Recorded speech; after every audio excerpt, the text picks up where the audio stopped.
बिस्मिल्लाहिर्रहमानिर्रहीम, अस्सलाम वालेकुम and welcome back to my channel. First year का कोर्स जहाँ से हमने छोड़ा था वहीं से आगे अब कंटिन्यू करने जा रहे हैं। चैप्टर नंबर फर्स्ट को हमने कंप्लीट कर लिया था। चैप्टर नंबर फर्स्ट में लास्ट टॉपिक जो हमने पढ़ा था इनपुट आउटपुट डिवाइसेस। उसके बाद चैप्टर नंबर 2 हम स्टार्ट करने जा रहे हैं और चैप्टर नंबर 2 का जो मेन थीम है या मेन टॉपिक्स हैं, ये पूरा का पूरा चैप्टर हमारे पास मेमोरीज के मुतालिक है कि कंप्यूटर मेमोरी जो है वो क्या है, कंप्यूटर में कितने टाइप्स की मेमोरी हैं और उनको अलग क्यों किया गया है। कुछ हमारे पास टेम्पररी मेमोरी हैं, कुछ हमारे पास परमानेंट मेमोरी हैं, इनकी खसूसियात क्या हैं, कैसे इनको अलग किया गया, ये तमाम चीज़ें हम इस चैप्टर में डिस्कस करने जा रहे हैं। तो सबसे पहले हम डिफाइन करने जा रहे हैं कंप्यूटर मेमोरी को। हम देखते हैं कि मेमोरी क्या चीज़ है। पहली डिफिनेशन जो हमारे पास यहाँ पे लिखी गई है वो है मेमोरी। सिंपल कोई भी मेमोरी, कॉमन मेमोरी हम किसे कहते हैं। तो मेमोरी में in computer memory refers to physical device used to store data. Memory क्या है? हमारे पास कोई फिजिकल डिवाइस है जिसमें हम क्या कर लेते हैं, कोई डेटा स्टोर कर लेते हैं। वो डिवाइस हमारे पास सिंपल क्या कहलाता है, मेमोरी कहलाता है। जैसे कि फॉर एग्जांपल मेरे पास यहाँ पे एक छोटा सा डिवाइस पड़ा हुआ है, अगर आपको ये नजर आ रहा है ढक्कन टाइप, तो यहाँ पे इसके अंदर थोड़ा सा एरिया है जिसमें मैं कुछ डेटा स्टोर कर सकता हूँ। अगर मुझे पानी चाहिए इसमें, तो मैं ये थोड़ा सा पानी इसमें यहाँ पे स्टोर कर सकता हूँ। तो ये जो स्टोरेज कैपेसिटी है इसकी, इसको मैं क्या कहूँगा, इसको मैं कहता हूँ मेमोरी। इसी तरह कंप्यूटर के अंदर भी हमारे पास मेमोरीज मौजूद हैं, डिवाइसेस मौजूद हैं जो क्या करते हैं, जो हमारे डेटा को स्टोर करते हैं। कुछ मेमोरीज हमारे डेटा को टेम्पररी स्टोर करती हैं, कुछ मेमोरीज हमारे डेटा को परमानेंट स्टोर करती हैं और कुछ की कैपेसिटी कम होती है, कुछ की कैपेसिटी ज़्यादा होती है। तो ये तमाम हमारे पास है मेमोरीज की कैरेक्टरिस्टिक्स। तो मेमोरी की डिफिनेशन हमने पढ़ ली कि ये कुछ फिजिकल डिवाइस होते हैं जिनको यूज करके हम अपना डाटा स्टोर कर सकते हैं। फिर हमारे पास मेमोरी को दो हिस्सों में तकसीम किया गया। जैसे कि स्टार्ट में मैंने बता दिया था कि हमारे पास मेन मेमोरी जो है, मेमोरी जो है उसके दो मेन कैटेगरीज है। कौन कौन सी? एक हमारे पास है primary memory and second one is permanent memory. Primary and permanent, या इसको आप सेकेंडरी मेमोरी भी कह सकते हैं। प्राइमरी, सेकेंडरी और प्राइमरी और परमानेंट, ये दोनों आप कोई भी आप नेम दे सकते हैं। तो प्राइमरी मेमोरी कौन सी होती है, इसकी डिफिनेशन क्या है? सिंपल प्राइमरी मेमोरी की अ type of memory which directly interacts with CPU, जो कि सीपीयू के डायरेक्ट एक्सेस में होती है, उसको हम प्राइमरी मेमोरी कहते हैं। फॉर एग्जांपल मेरे पास जो कंपोनेंट सीपीयू लगा हुआ है, जो कि सीपीयू क्या है, एक स्मॉल चिप है, प्रोसेसर जिसे आप कहते हैं, और उसके साथ इंटरेक्शन में अगर क्या आ जाए, एक मेमोरी आ जाए यहां पे, इसको मैं दोनों को क्या कर देता हूं, इंटरेक्ट कर देता हूं एक दूसरे के साथ। ये इंटरेक्शन कर रहे हैं, डेटा एक्सचेंज कर रहे हैं, सीपीयू उधर डेटा भेज रहा है, रैम इधर डेटा भेज रहा है। तो ये मेरे पास जो मेमोरी है जो कि रैम है, और ये मेरे पास क्या हो गया, सीपीयू हो गया। तो ये रैम जो सीपीयू के साथ डायरेक्टली इंटरेक्शन कर रहा है, डायरेक्टली उसके साथ कनेक्टेड है, तो ऐसी मेमोरी को हम क्या कहते हैं, प्राइमरी मेमोरी कहते हैं। ऐसी मेमोरी को हम प्राइमरी मेमोरी कहते हैं। तो ये इसकी सिंपल डिफिनेशन होगी। दूसरी हमारे पास टेम्पररी मेमोरी, जो हमारे पास ये प्राइमरी मेमोरी है, ये टेम्पररी मेमोरी है। टेम्पररी मेमोरी हम क्यों कहते हैं कि ये आपके डेटा को थोड़े वक्त के लिए स्टोर करता है, परमानेंटली ये डेटा को स्टोर नहीं कर सकता। क्यों? क्योंकि इसमें वो कैपेसिटी नहीं है, इसमें वो कैपेबिलिटी ही नहीं है। रैम क्या करता है, रैम इलेक्ट्रिक करंट पे काम करता है। जब तक रैम को इलेक्ट्रिक करंट मिल रहे होते हैं, उसके सेल एक्टिव होते हैं और वो उसके अंदर डेटा स्टोर कर सकता है। जैसे ही इलेक्ट्रिक करंट बंद हो जाता है तो रैम के अंदर जितना भी डेटा होता है वो ऑटोमेटिकली इरेज हो जाता है। इसलिए हम इसको क्या कहते हैं, टेम्पररी मेमोरी कहते हैं। थर्ड हमारे पास क्या लिखा हुआ पॉइंट कि this memory also called temporary memory. ये हमारे पास क्या है, टेम्पररी, सॉरी यहाँ पे टेम्पररी नहीं है, यहाँ पे मैं लिखूंगा this memory is also called main memory. इस मेमोरी को मैं मेन मेमोरी भी कह सकता हूँ। मेन क्यों है? क्योंकि सीपीयू के साथ डायरेक्टली इंटरेक्शन में है। हमारा डेटा कब सीपीयू के पास जाता है, जब वो रैम के अंदर लोड हो जाता है। आप कोई काम कर रहे हैं, आपने कोई एप्लीकेशन ओपन की, एप्लीकेशन ओपन जब आप करते हैं यहाँ से, फॉर फर्ज करें आपने यहां से कोई प्रोग्राम ओपन कर दिया, उस पर डबल क्लिक कर दिया। अब जैसे ही आप डबल क्लिक करते हैं वो प्रोग्राम हार्ड डिस्क के अंदर होता है, हार्ड डिस्क से वो प्रोग्राम जाता है कहां पे, लोड हो जाता है रैम के अंदर। रैम उसको थोड़े टाइम के लिए यहाँ पे क्या कर लेता है, स्टोर कर लेता है, और स्टोर करने के बाद वो फिर उसको किसको ट्रांसफर कर देता है, सीपीयू को ट्रांसफर कर देता है। सीपीयू फिर उसके साथ क्या करता है, सीपीयू उसको प्रोसेस करता है। जब वो प्रोसेस हो जाता है तो यूजर जिसने लोड किया होता है उसको क्या मिल जाता है, उसको आउटपुट मिल जाता है,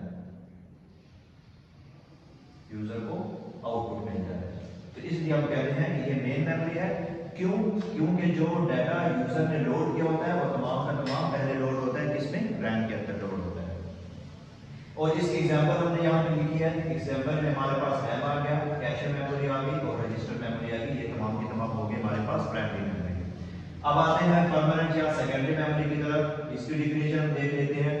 अ type of memory used to store data for backup. ऐसी मेमोरी या ऐसे डिवाइसेस, फिजिकल डिवाइसेस जिनको हम मेमोरी के बैकअप के लिए यूज करते हैं, डाटा के बैकअप के लिए यूज करते हैं, ऐसे मेमोरी को हम क्या कहते हैं, सेकेंडरी मेमोरी या परमानेंट मेमोरी कहते हैं। जैसे कि फॉर एग्जांपल आपके पास हार्ड ड्राइव है, आपके पास सीडी डीवीडी है, वो हम किस लिए यूज करते हैं, इसलिए यूज करते हैं कि उनके अंदर जब हम एक दफा डाटा स्टोर कर लेते हैं, फिर जब तक हम नहीं चाहते वो डाटा उनके अंदर स्टोर रहता है, वो डाटा खुद से डिलीट नहीं होता। यहाँ पे मैंने आपको बताया रैम खुद से डाटा डिलीट कर देती है, जैसे इलेक्ट्रिक करंट बंद हो जाता है रैम डाटा डिलीट कर देता है। लेकिन जो परमानेंट या सेकेंडरी मेमोरी है उसकी यह खासियत है, वो बैकअप के लिए यूज करते हैं, वो खुद से डाटा डिलीट नहीं करता, चाहे उसको इलेक्ट्रिक करंट मिल रहा है या नहीं मिल रहा। डाटा कब डिलीट होगा, जब यूजर चाहेगा खुद से डाटा डिलीट करेगा। दूसरा पॉइंट लिखा हुआ परमानेंट मेमोरी, वो मैंने आपको यहीं पे बता दिया कि इसको परमानेंट मेमोरी क्यों कहते हैं। आल्सो कॉल्ड सेकेंडरी मेमोरी, और ये इसका दूसरा नाम है परमानेंट मेमोरी का, कि इसको हम क्या कहते हैं, सेकेंडरी मेमोरी भी कहते हैं। इसकी एग्जांपल में आपके पास क्या आ जाएगा, हार्ड ड्राइव आ गई, एसएसडी आ गई, सीडी आ गई, डीवीडी आ गई, ये तमाम की तमाम एग्जांपल हैं इसकी परमानेंट मेमोरी या सेकेंडरी मेमोरी की। अच्छा जी, नेक्स्ट हमारे पास टॉपिक स्टार्ट हो रहा है, वो है मेमोरी कैरेक्टरिस्टिक्स का। मेमोरी कैरेक्टरिस्टिक्स मींस खसूसियात क्या है मेमोरीज की, ऐसी कौन सी खसूसियात हैं जिनकी बिना पर हमने दो मेमोरीज को एक दूसरे से अलग कर दिया है, दो मेमोरीज को एक दूसरे से अलग करके डिफाइन कर दिया है, ताकि हमें पता चल जाए कि कौन सी मेमोरी में कितनी कैपेबिलिटी है और दूसरी वाली में कितनी कैपेबिलिटी है, कौन सी वाली ज्यादा अच्छी है, कौन सी वाली ज्यादा अच्छी नहीं है। तो ये इस वजह से हम यहाँ पे कैरेक्टरिस्टिक डिफाइन करने जा रहे हैं।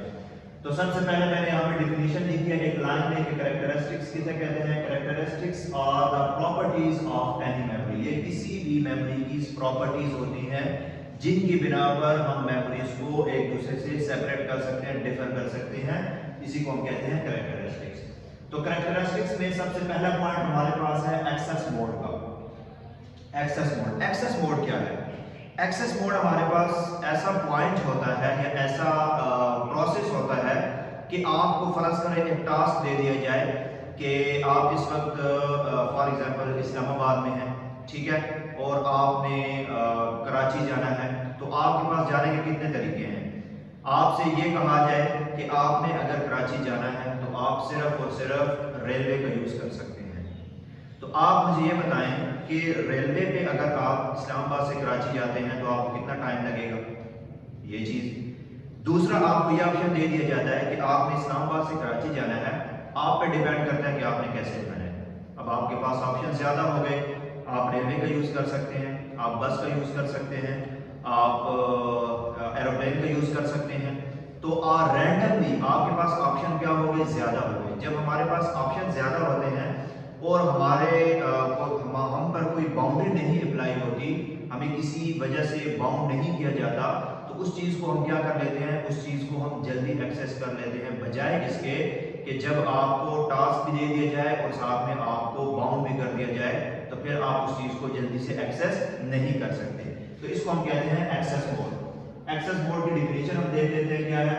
A characteristics of memory which define that how anyone can access a data in any memory, कि आपके पास दो मेमोरीज पड़ी हुई हैं, दो कौन कौन सी मेमोरीज पड़ी हुई हैं। मैं कहता हूं एक डाटा आपके पास पड़ा हुआ है हार्ड ड्राइव में और दूसरा डाटा आपके पास पड़ा हुआ है रैम में।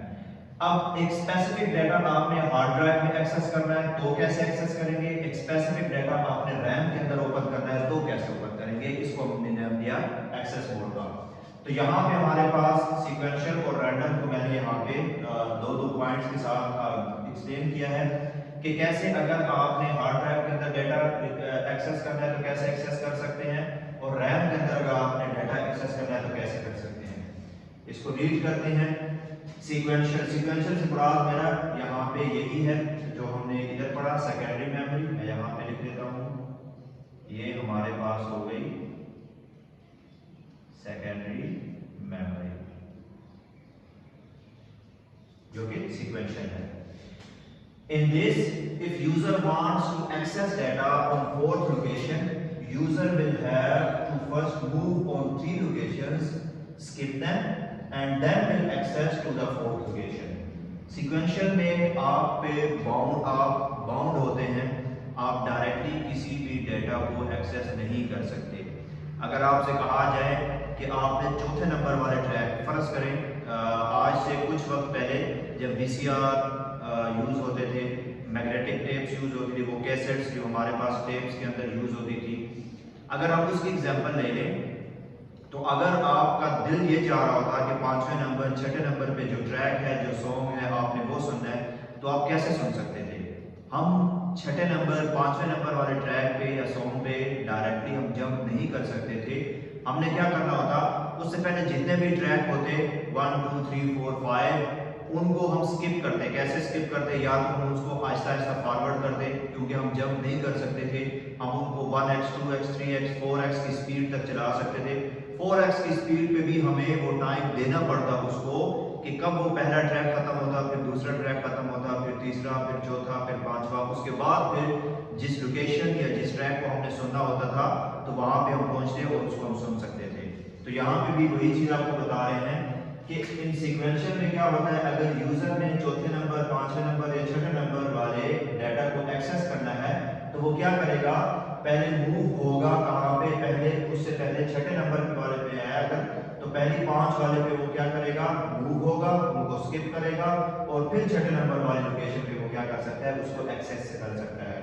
तो ये हमारे पास होगी सीक्वेंशियल या सेकेंडरी मेमोरी। और इस एग्जांपल मैंने यहाँ पे मैग्नेटिक टेप लिख दिया है जिसको हम आम लैंग्वेज में कैसेट्स के नाम से जानते हैं। यहाँ पे मैं लिख देता हूँ कैसेट्स, टेप कैसेट्स के नाम से, या अगर आपको VCR कैसेट याद है, देखी हो कभी, तो वो हमारे पास इसकी एग्जांपल है। उसमें भी हम डायरेक्टली किसी भी डिजायर लोकेशन या किसी भी डिजायर डाटा को एक्सेस डायरेक्टली जंप नहीं कर सकते थे। इसके बरक्स में हमारे पास आ जाती है रैंडम एक्सेस मेमोरी या रैंडम मेमोरी। उसमें क्या है, वो इसके बरक्स है। उसमें क्या लिखा गया है, in this if user wants to access the fourth location of data so the user can access the desired location directly। अगर यूजर ने चौथे नंबर 5वें नंबर 6ठे नंबर किसी भी डाटा को एक्सेस करना है तो यूजर उनको डायरेक्टली एक्सेस कर सकता है।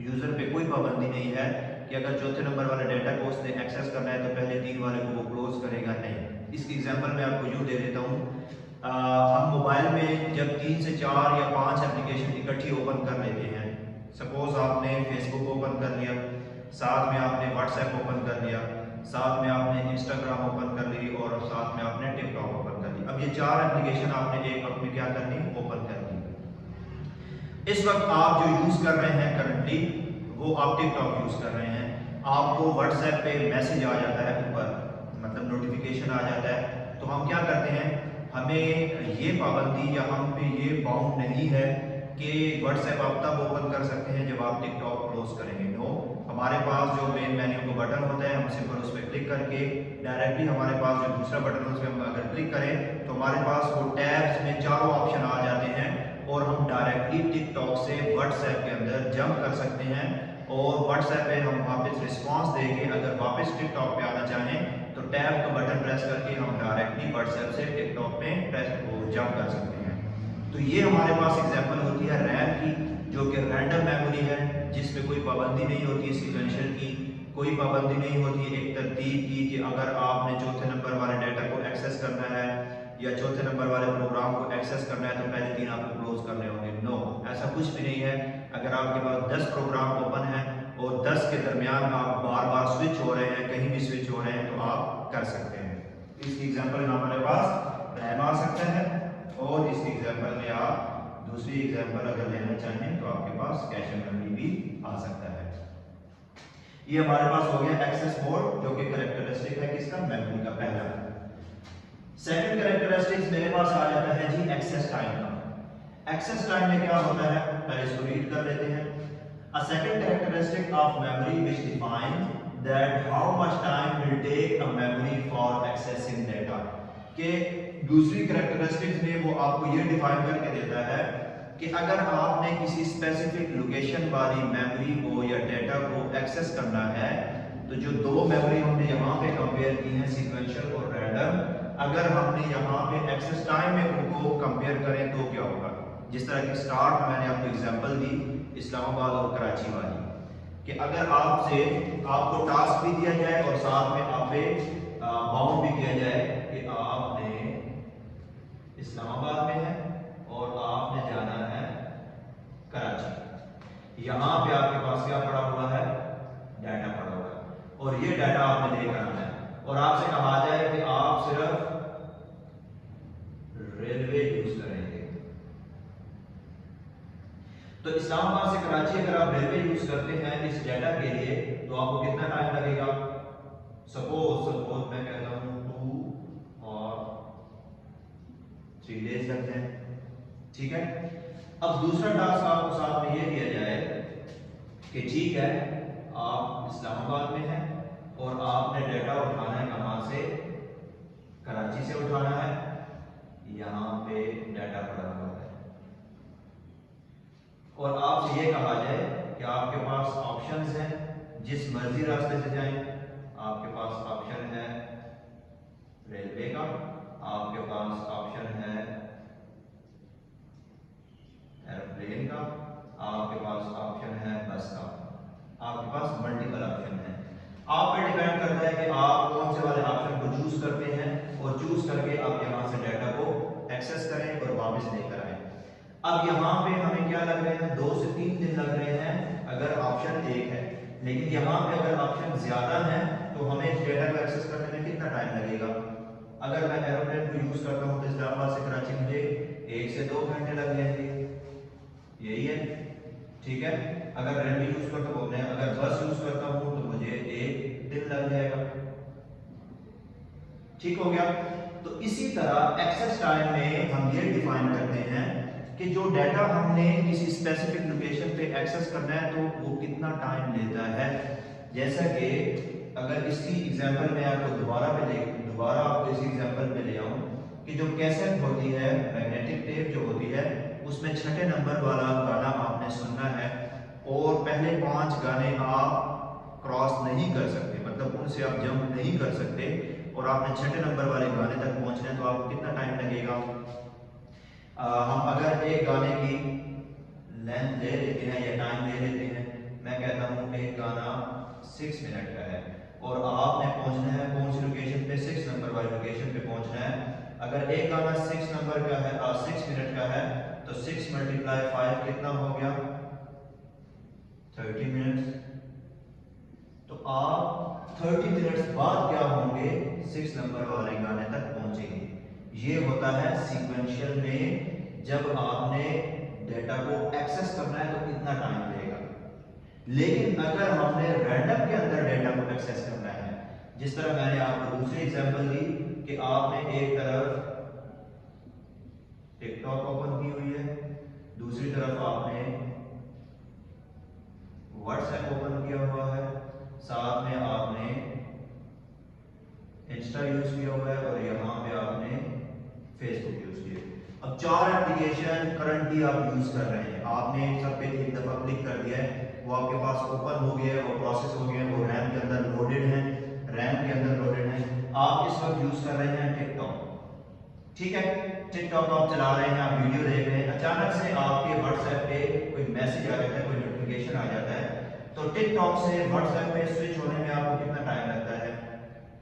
With in second.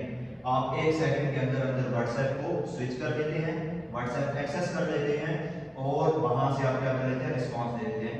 उसी वक्त आपको इंस्टा पे भी कोई नोटिफिकेशन आ जाता है, आप व्हाट्सएप पे रिस्पॉन्स कर रहे थे, रिस्पॉन्स खत्म करके आप डायरेक्ट इस पे स्विच कर सकते हैं, इंस्टा पे स्विच कर सकते हैं विद इन सेकंड। 1 सेकंड के अंदर अंदर आपके पास इंस्टा भी ओपन हो जाता है, 1 सेकंड के अंदर अंदर आपके पास व्हाट्सएप भी ओपन हो जाता है। अगर इंस्टा से आपने फेसबुक पे स्विच करना है तो विद इन सेकंड आप फेसबुक को भी क्या कर सकते हैं? स्विच कर सकते हैं। तो यहाँ पे हमारे पास हम ये देखेंगे दूसरा पॉइंट इसका कि जो रैंडम है, मैं यहाँ पे लिख देता हूँ कि जो रैंडम मेमोरी है, random memory will take less time